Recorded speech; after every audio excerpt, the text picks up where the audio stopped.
السلام علیکم۔ ایران نے امریکہ پر واضح کر دیا ہے کہ وہ کسی صورت اس کے دباؤ میں نہیں آئے گا۔ یہ ایک آزاد اور خود مختار ملک ہے اور وہ اپنی سوورینٹی کو کبھی کمپرومائز نہیں ہونے دے گا، خواہ کسی بھی طرح سے، کیا مظاہرین کو اکسایا جائے، ان کو پیسے دیا جائے، سی آئی ای کے ایجنٹ اتارے جائے، موساد کو انوالو کیا جائے، دھمکیاں دی جائے حملے کی، سٹار لنک کو انوالو کیا جائے، انٹرنیٹ کے جی پی ایس کے تھرو کنیکشن دیے جائیں یا ان کو موبلائز کیا جائے، مظاہرین کو ان کے حوصلے بڑھائے جائیں۔ اس کے باوجود ایران نے کہا ہے کہ وہ اپنے ملک کے اندر کسی بھی بیرونی مداخلت کو کنٹرول کرنے کی پوری صلاحیت رکھتے ہیں، اور ایسا ہی ہوا ہے۔ آج تہران سمیت مختلف شہروں میں صورتحال کنٹرول میں آ چکی ہے، سڑکوں پر امن ہے، مظاہرین اپنے گھروں کو واپس جا چکے ہیں، اکا دکا مظاہرے ہو رہے ہیں۔ دوسری جانب ڈونلڈ ٹرمپ جو ہے وہ پورا زور لگا رہے ہیں، اکسا رہے ہیں مظاہرین کو کہ بھائی نکلیں، باہر نکلیں، مظاہرے کریں، اندر مت جائیں، گھروں میں مت جائیں، آپ تو بہت قریب پہنچ چکے ہیں اپنی منزل کے، آپ جائیں اور ایرانی ادارے جو ہیں، جو انسٹیٹیوشنز ہیں، ان کے دفاتر پر قبضے کر لیں، اور یہی موقع ہے، ہم آپ کی مدد کو تیار ہیں، بس کسی بھی وقت ہم آپ کی مدد کو پہنچ جائیں گے۔ مدد کا مطلب کیا ہے؟ مدد کا مطلب یہ ہے کہ امریکی فوجیں ان کی مدد کو پہنچ جائیں گی، جس کا امکان نہ ہونے کے برابر ہے۔ امریکہ بمباری ضرور کر سکتا ہے، اس نے بمباری کی بھی ہے، جو 13 روزہ جنگ تھی، اسرائیل ایران جنگ تھی، اس میں امریکہ کے جو طیارے آئے تھے انہوں نے آ کر بمباری کی تھی، ایران کے ایٹمی ریئیکٹرز کو نشانہ بنایا تھا، لیکن ایران کے اندر زمینی فوج اتارنے کی ہمت امریکہ کبھی نہیں کر سکتا، کیونکہ ایران کے جو مظاہرین ہیں ان کی بھی بڑی تعداد نے یہ واضح کر دیا ہے کہ انہیں موجودہ حکومت، جو ایرانی رجیم ہے، جو ریلیجس رجیم ہے،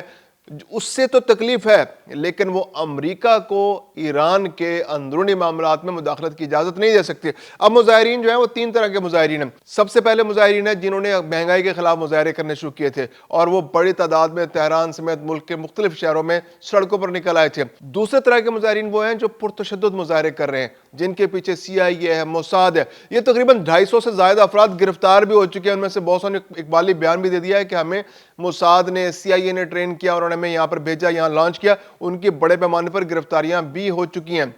یہ وہ لوگ تھے، یہی لوگ تشدد پر اکسا رہے تھے لوگوں کو، یہی سیکورٹی فورسز پر حملے کر رہے تھے، یہی گولیاں چلا رہے تھے، اور اس کے جواب میں سیکورٹی فورسز مظاہرین پر حملے کر رہی تھی، جوابی کارروائی کر رہی تھی۔ اب تک ایک اندازے کے مطابق جو انٹرنیشنل ذرائع ہے وہ کہتے ہیں جی 2400 سے زائد مظاہرین جو ہیں وہ ان حملوں میں ہلاک ہو چکے ہیں، جو سیکورٹی فورسز کی جانب سے جو جوابی کارروائی کی گئی ہے۔ اس کے علاوہ جو سیکورٹی فورسز ہیں ان کے 150 سے زائد افراد مارے جا چکے ہیں ان واقعات میں۔ 11,000 سے زائد گرفتاریاں ہو چکی مظاہرین کی، اور جن میں سے میں نے آپ کو بتایا کہ 250 کے قریب افراد ایسے ہیں جن کے بارے میں خیال کیا جا رہا ہے کہ وہ غیر ملکی ایجنٹ ہیں، وہ یا تو موساد کے ایجنٹ ہیں یا سی آئی اے کے ایجنٹ ہیں، اور وہ ایران کے اندر حالات کو خراب کرنے کی کوشش کر رہے ہیں۔ اب ایران نے بھی جو کاؤنٹر اسٹریٹجی بنائی ہے وہ بہت زبردست اور ٹو دا پوائنٹ ہے، کیونکہ جو 13 روزہ جنگ تھی اس کے اندر جو ایران کو سبق ملا تھا وہ یہی تھا کہ ٹیکنالوجی کو استعمال کیا گیا، بہت جدید پیمانے پر انٹرنیٹ کو استعمال کیا گیا، انٹرنیٹ کے ذریعے ٹارگٹ سیٹ کیا اور ان ٹارگٹس کو ہٹ کیا گیا۔ تو اس بار ایران نے بھی اس کے اکارڈنگلی تیاری کی ہے، جیمرز موجود ہیں ایران کے پاس، انہوں نے جگہ جگہ جیمرز لگا کر اس پورے علاقے کے اندر انٹرنیٹ کی سروسز کو ختم کر دیا۔ اب آپ کسی بھی طرح سے امریکہ جو ہے وہ اپروچ نہیں کر پا رہا۔ انہوں نے پھر کیا کہ امریکہ نے کاؤنٹر اسٹریٹجی بنائی، انہوں نے ایلن مسک کے جو سٹار لنک ہے اس سے رابطے کیا، کیونکہ سٹار لنک جو ہے وہ سیٹلائٹ کے ذریعے ڈائریکٹ جی پی ایس جو کے ذریعے ایران کے اندر سہولت دے رہا تھا۔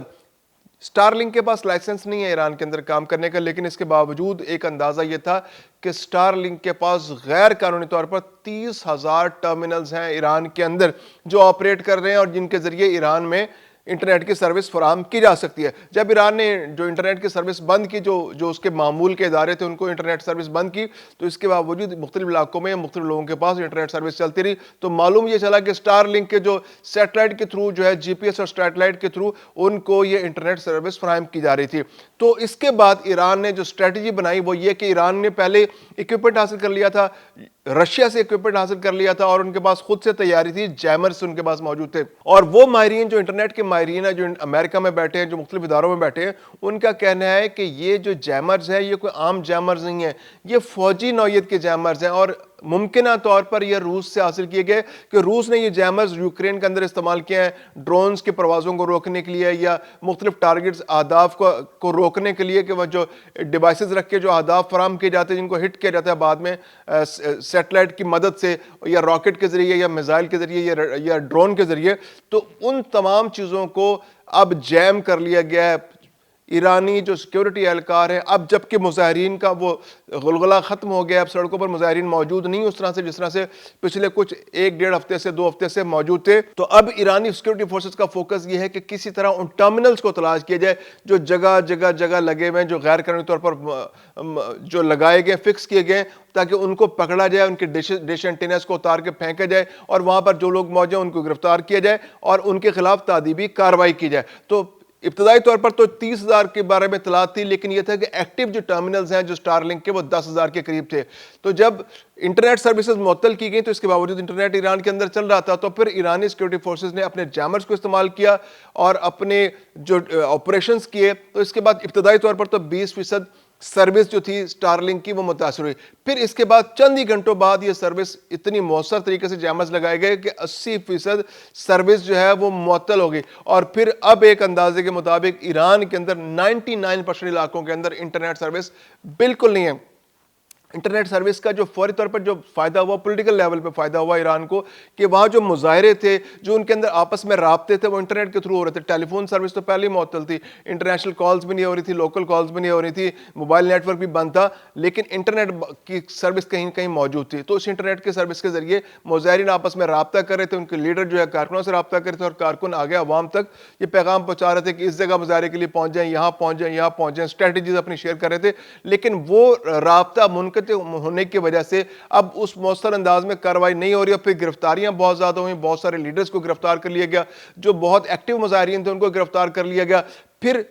ڈرونز کے ذریعے تصاویر بنائی گئیں، سیٹلائٹ کے ذریعے تصاویر بنائی گئیں، کیمروں کے ذریعے تصاویر بنائی گئیں، موبائلز کے ذریعے تصاویر بنائی گئیں۔ تو سیکیورٹی اداروں نے ٹریس کر لیا ان ایکٹیو مظاہرین کو جو ان مظاہروں کے درمیان بہت زیادہ تشدد کا مظاہرہ کر رہے تھے یا جو لیڈ کر رہے تھے۔ تو ان میں سے میکسیمم لوگوں کو اب تک گرفتار کیا جا چکا ہے۔ اب خطرہ یہ ہے کہ جن لوگوں نے تشدد کی کارروائیاں کی ہیں ان کے بارے میں کہ ان کو فوری طور پر مختصر ٹرائل کے بعد سخت ترین سزائیں دی جائیں گی۔ امریکہ کا خدشہ یہ ہے کہ ان لوگوں کو وہاں پر پھانسی دی جانے کا امکان ہے، اور ایسے تاثر بھی ابھر رہا ہے ایران کے اندر جو مختلف عدالتی کارروائیاں ہو رہی ہیں کہ جن لوگوں نے جو پرتشدد مظاہرے کیے ہیں، جو سیکیورٹی فورسز کے قتل عام میں ملوث ہیں، یا جو لوگ لوگوں کو قتل پر اکسا رہے ہیں، ان کو ایسی سزائیں دی جائیں کہ جو پھانسی کی صورت میں ختم ہو۔ تو وہ پھانسی کی سزائیں کچھ لوگ ایسے ہیں جن کے بارے میں خیال کیا جا رہا ہے کہ ان کو جلد ہی سزا سنا کر پھانسی دے دی جائے گی۔ ڈونلڈ ٹرمپ نے کہا جی کہ اگر پھانسی دی آپ نے کسی کو تو ہم پھر یہاں پر آ جائیں گے اور یہاں پر ہم ایسی کارروائی کریں گے کہ آپ دیکھتے رہ جائیں گے۔ تو یہ دھمکی تو ہے، اس سے پہلے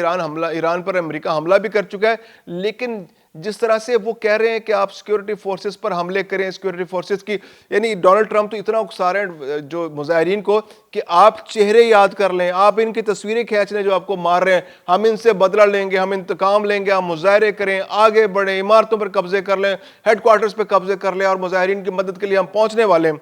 لیکن یہ نہیں بتا رہے کہ کس طرح سے پہنچیں گے۔ طیارہ ضرور آئے گا، راکٹ ضرور آ سکتا ہے، راکٹ سے اٹیک ہو سکتا ہے، ایران نے اپنے کوئی آئرن شیلڈ بنانے کی کوشش کی ہوگی، لیکن اس طرح سے ان کی مؤثر نہیں جس طرح سے اسرائیل کے اور امریکہ کے اور باقی یورپی ممالک کے پاس جو آئرن ڈوم ہے ان کے پاس اس کے اندر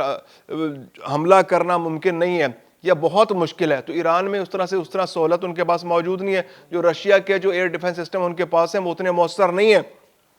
لیکن اس کے باوجود ایران کے اندر زمینی فوج اتارنا وہ اتنا آسان نہیں ہے۔ یہ کوئی عراق نہیں ہے، یہ کوئی اور دوسرا ملک نہیں ہے جہاں پر آپ زمینی فوج اتار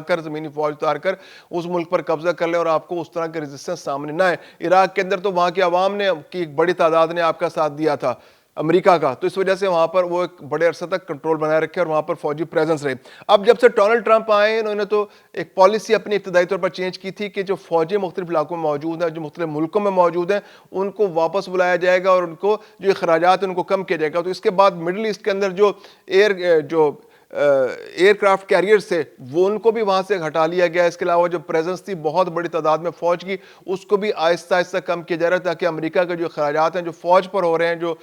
جنگی مقاصد کے لیے استعمال ہو رہے ہیں، اس پر کم سے کم کیا جا سکے۔ تو اب وہاں پر مڈل ایسٹ کے اندر اس خطے کے اندر جو ایران کے آس پاس کے علاقے ہیں، جو ایران کے پڑوسی ممالک ہیں، ان کے اندر بھی امریکی افواج کی تعداد بہت کم رہ گئی ہے۔ تو اب اس بات کا امکان بہت کم ہے کہ وہاں پر امریکہ اپنی افواج اتارے گا۔ دوسری بات یہ ہے کہ ایران کے خمیر میں امریکہ سے نفرت شامل ہے۔ وہاں کے عوام بھلے وہ حکومت مخالف ہوں یا حکومت کے حامی ہوں، تو وہ امریکہ کو کسی صورت پسند نہیں کرتے۔ تو اس بات کے امکانات بھی کم ہے کہ امریکہ کو شاید وہاں پر کوئی ملیشیاز ان کو میسر آ جائیں گے، یا وہاں پر ایسے گروپ میسر آ جائیں گے جو ان کے ساتھ ہاتھ سے ہاتھ ملا کر یا ان سے کندھے سے کندھا ملا کر ایران کی فوج کے خلاف لڑیں گے یا ایران کی حکومت کے خلاف لڑیں گے۔ تو اس میں امریکہ جو ہے وہ سائبر حملے کر سکتا ہے، وہ راکٹ جو میزائل حملے کر سکتا ہے، وہ اپنے جہازوں کو استعمال کر سکتا ہے، وہ آس پاس کے علاقوں سے معاشی ناکہ بندی کر سکتا ہے۔ جیسے کہ ایران ہے، اس کو ایک بہت بڑا نقصان کا سامنا کرنا پڑ رہا ہے کہ انٹرنیٹ سروس بند ہونے سے اس کو 1 گھنٹے میں $15 لاکھ کا جو ہے اس کو نقصان اٹھانا پڑ رہا ہے۔ تو یہ بہت بڑا نقصان ہے۔ اب سٹار لنک بند ہو گیا، مختلف بند ہو گئے، تو ایک اندازے کے مطابق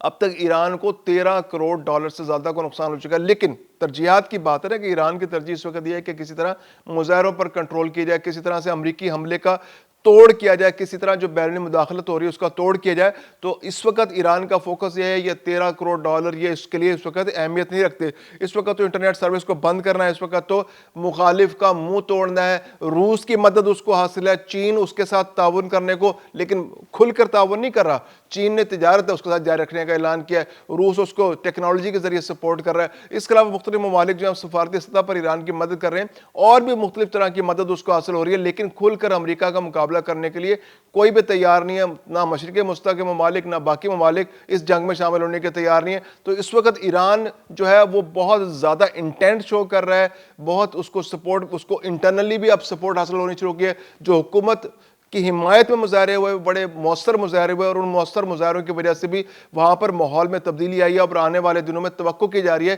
کہ ایران کے اندر جب سیاسی کشیدگی کم ہوگی تو پھر بیرونی دباؤ بھی کم ہوتا چلا جائے گا۔